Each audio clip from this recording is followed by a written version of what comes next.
Pernahkah di suatu ketika mengganti seal shock atau mengganti oli shock breaker dan ketika dipasang lagi hasilnya tidak maksimal atau jeduk bahkan keras?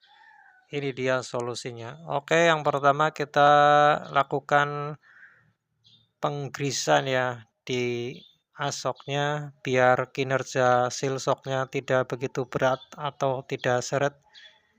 Masing-masing dilakukan di setiap sisi luar dari asoknya, di kedua asoknya biar asnya bisa turun tanpa didorong ya. Jangan lakukan perakitan, jangan langsung dikasih oli kalau asnya belum bisa turun sendiri ya. Artinya kalau tidak bisa turun sendiri berarti seret atau asnya bengkok. Seperti itu teman-teman. Nah, setelah dilakukan pemasangan seal debu, selanjutnya kita akan lakukan penuangan oli ya. Nah, asnya seperti ini teman-teman.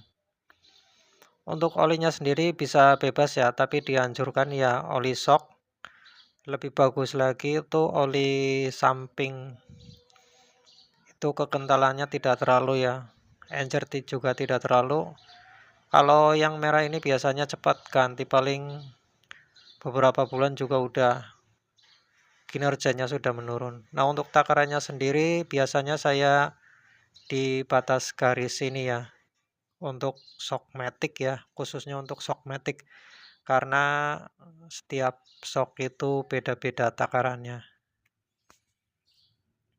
Nah, selanjutnya kita akan pasangkan pernya jangan sampai kebalik ya teman-teman. Contoh yang kebalik seperti ini. Nah, untuk Yamaha sendiri yang rapat itu berada di bawah.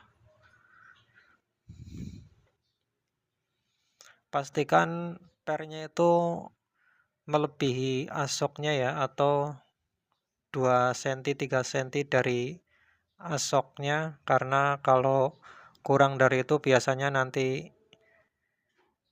shock breakernya lemes. Nah, setelah itu kita lakukan pengganjalan atau penutupan bagian atasnya, disusul pakai klip ya.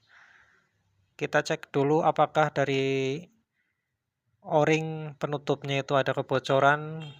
Kalau nggak ada kebocoran 100% dijamin langsung kalau o-ringnya itu masih bagus dijamin langsung berhasil ya. Seperti ini teman-teman contohnya. Artinya tidak sampai cetuk sampai ke bawah meskipun tadi tekan sampai sekuat tenaga, ada tendangan baliknya ya. Nah, kita lakukan pengancingan ya. Oh ya, untuk jarak ribbonnya itu untuk shockmatic saya pakai 6,5 cm. Kalau diukur pakai sigmat ya. Nah, seperti 6,5 cm ya. 6 juga nggak apa-apa. Kalau lewat dari 6,5 cm biasanya agak nempel di bagian bawahnya. Oke. Nah, tips yang terakhir ini yang biasanya teman-teman gagal atau sering terjadi kesalahan ketika ganti shock, yang ada malah lemas atau bahkan sampai keras. Itu disebabkan biasanya ditutup o-ringnya ya. O-ringnya itu rembes. Meskipun tidak keluar oli, dia mengeluarkan udara atau mengeluarkan tekanan dari dalam. Alhasil shock breaker meskipun sudah diganti sealnya, sudah diganti asnya, tetap saja tidak sempurna ribbonnya ya.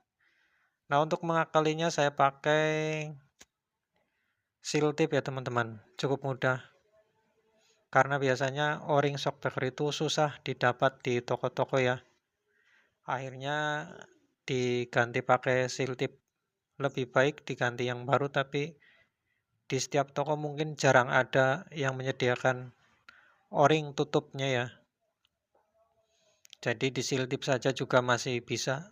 ini tidak bisa bertahan lama ya, kemungkinan beberapa bulan juga rembes, lebih baik diganti yang baru. Dan inilah tips dari saya mengenai shockbreaker depan. Semoga bermanfaat. Semoga teman-teman bisa memahaminya. Dan hasilnya teman-teman, ini ribonnya itu sangat empuk sekali teman-teman. Bisa dipraktekkan kalau sedang mengganti oli shocknya ya. Oke. Terima kasih teman-teman. Jangan lupa like, komen, dan subscribe-nya.